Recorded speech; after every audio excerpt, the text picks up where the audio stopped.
One Story, 55. Cântico dos Cânticos, União com Deus. Cântico dos Cânticos, capítulos 1 a 8. Como já mencionei repetidas vezes, não devemos separar os livros da Bíblia quando os lemos. Nem os versículos, nem os capítulos, nem mesmo o Antigo e o Novo Testamento. Os 66 livros da Bíblia são um só livro, contando uma só história. Nesta série Uma Só História, estamos olhando para a Bíblia seguindo a ordem dos livros como os temos hoje. Alguns estudiosos preferem seguir a ordem cronológica da escrita ou a ordem dos próprios acontecimentos. Ambos os métodos são válidos, mas aqui, continuaremos a seguir a sequência atual da Bíblia. O Cântico dos Cânticos faz parte dos 5 livros de sabedoria e chega num ponto crucial. A história de Israel foi marcada por rebelião e desobediência, levando o povo à destruição e ao exílio. Mesmo após o retorno do exílio, foi quase impossível reconstruir plenamente a nação. Porém, a Bíblia não coloca a restauração da nação de Israel como objetivo final. Em vez disso, Deus usou a história de Israel para revelar a sua obra e apontar para a salvação que viria por meio de Jesus Cristo. Assim, em Jó vimos o governo soberano de Deus sobre toda a história. Nos Salmos, vimos o amor fiel de Deus e o chamado para temê-lo e louvá-lo, mesmo em meio ao sofrimento. Em Provérbios, vimos Jesus Cristo como a verdadeira sabedoria e como o povo de Deus deve viver nessa sabedoria. Em Eclesiastes, aprendemos que a vida debaixo do sol é vazia sem Deus e que temer a Deus é todo o dever do homem. E agora, chegamos ao Cântico dos Cânticos. O Cântico dos Cânticos é a história do povo de Deus que passou a compreender o vazio deste mundo. É a história daqueles que se voltam do mundo para buscar a Deus e o seu reino. É a história de uma vida de peregrino, centrada na união com Deus. O autor de Cântico dos Cânticos. O autor do Cântico dos Cânticos é Salomão. Está claramente declarado, Cântico dos Cânticos, que é de Salomão. A interpretação de Cântico dos Cânticos. Desde Gênesis, a Bíblia revela Jesus Cristo e a obra da redenção. Portanto, o Cântico dos Cânticos deve ser lido com essa perspectiva tipológica e redentiva.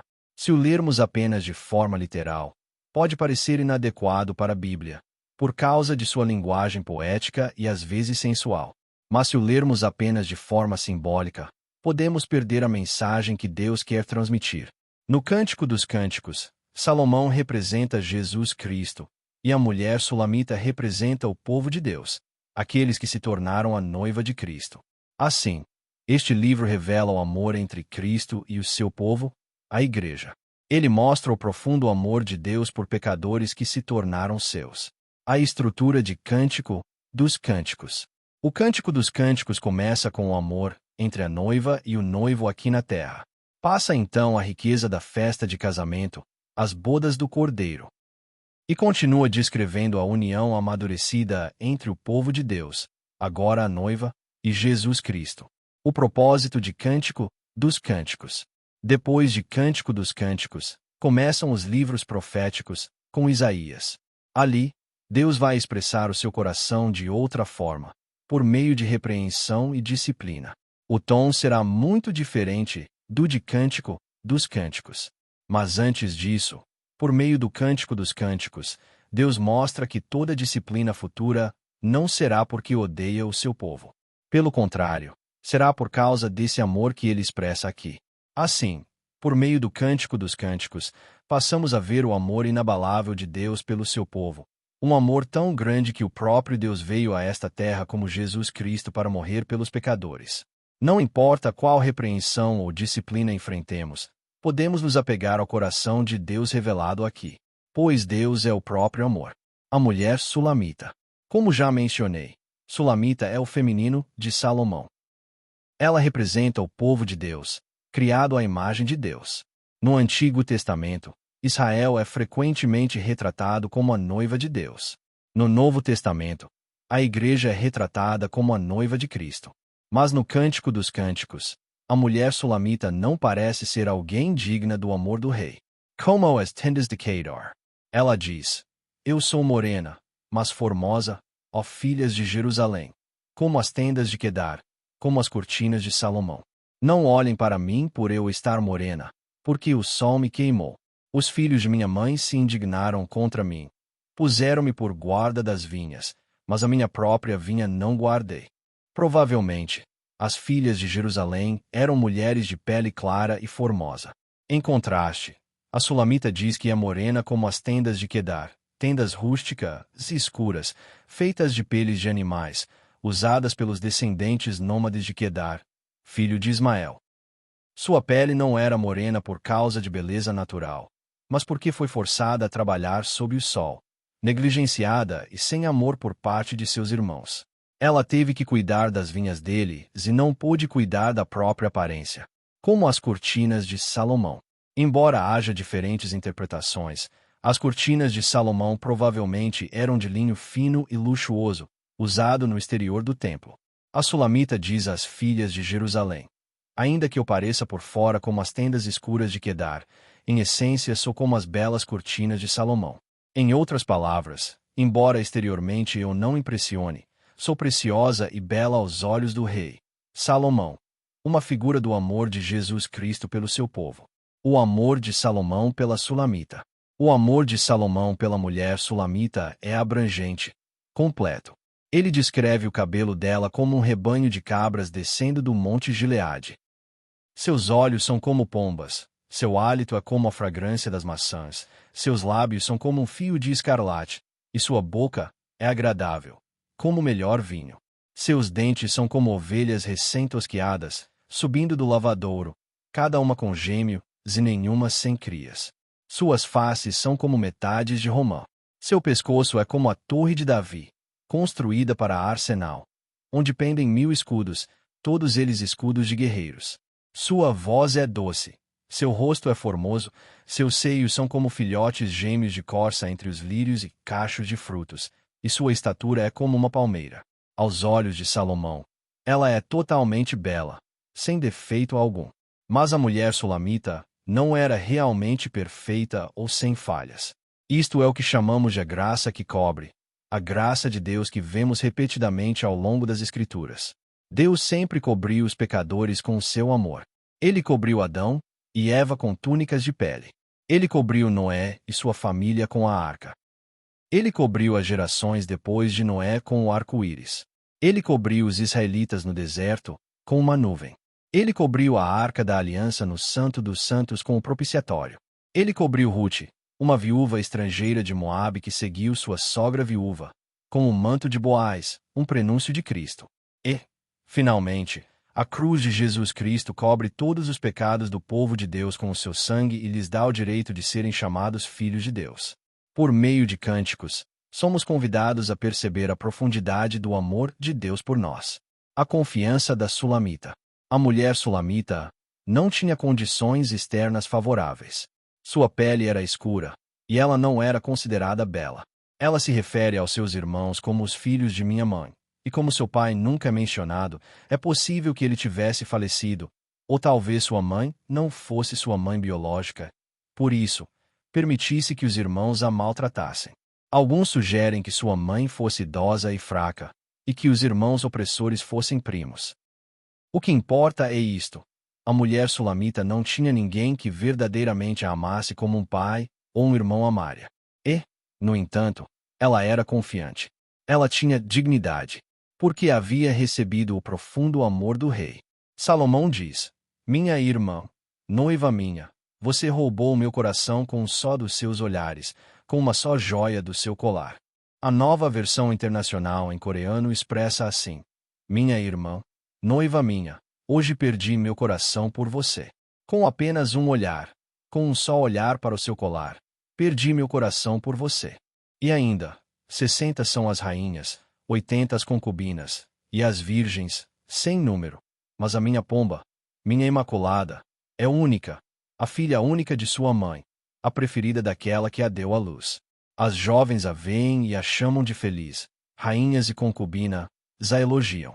Quem é esta que aparece como a alva, formosa como a lua, brilhante como o sol, terrível como um exército com bandeiras? Essa mulher, que recebeu o amor pleno, incondicional, puro e sincero do rei, já não buscava a validação das filhas de Jerusalém. Ela não definia seu valor pelos irmãos que a forçaram a trabalhar nas vinhas debaixo do sol escaldante. Ela olhava apenas através dos olhos do rei. Não importa o que o mundo diga, quando olhamos para nós mesmos através dos olhos de Deus, que nos amou tanto que entregou o seu Filho unigênito para morrer por nós, começamos a ver o seu amor corretamente. Não presos à comparação. Não dominados pela insegurança. Não movidos pelos valores ou padrões deste mundo, mas firmados no amor de Deus, nesta jornada pelo deserto da vida. Esse era o coração de Salmos e Eclesiastes. A união de Salomão e da Sulamita.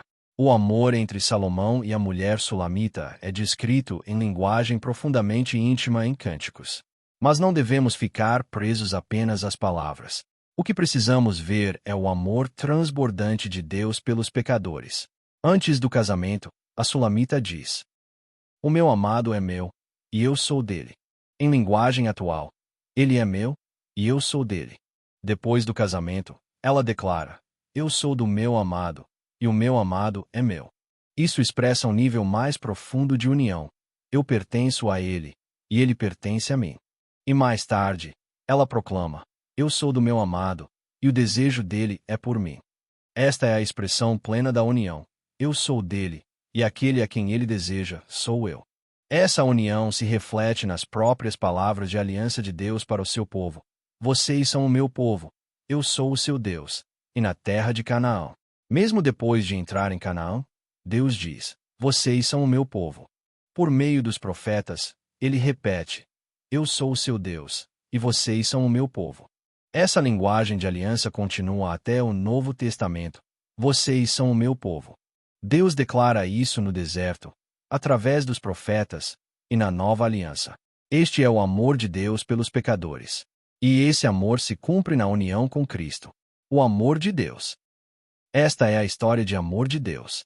Toda a Bíblia fala sobre o amor de Deus, a graça de Jesus Cristo e o Evangelho. Em toda a história do Antigo Testamento, não houve uma única pessoa que merecesse esse amor incrível de Deus. Nem mesmo o povo de Israel fez algo digno de receber um amor tão extraordinário. E, ainda assim, o amor de Deus nunca mudou. O seu amor ardente nunca esfriou, nunca vacilou.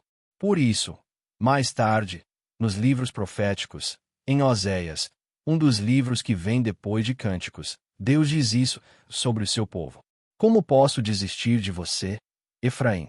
Como posso entregá-lo, Israel? Como posso tratá-lo como Adma? Como posso fazê-lo como Zeboim?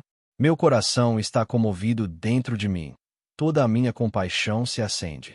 Este é o mesmo amor.